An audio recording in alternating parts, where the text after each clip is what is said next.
Hey, I'm Chuck Dransfield, and in my ongoing series about great show business romances, I thought I would tell something that's a lot more contemporary than what I usually do.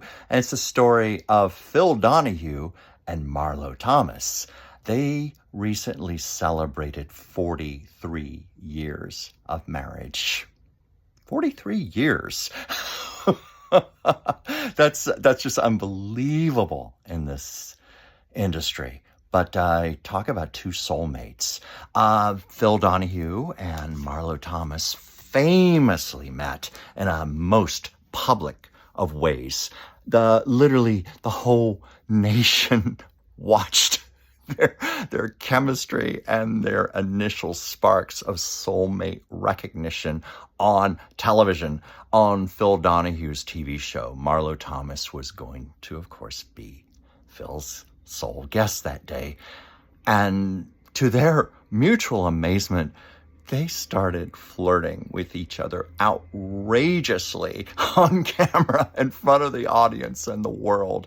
They both later acknowledged it was highly unprofessional of them, but they were smitten, and Phil could not wait to have a date with Marlo Thomas. And it was just a few days later, they got together for dinner. Sparks flew all over the place.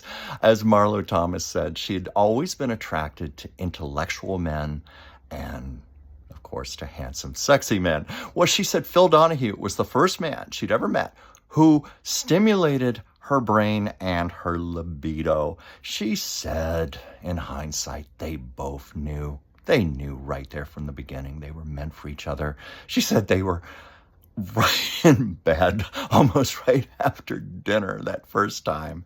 And they had a complicated courtship because of Phil being based in Chicago doing his show, Marlo being based in Los Angeles. It was endless commuting on both parts, and they both got tired of it. They got burned out. And at one point, they broke up. They didn't think it was possible to maintain such a relationship.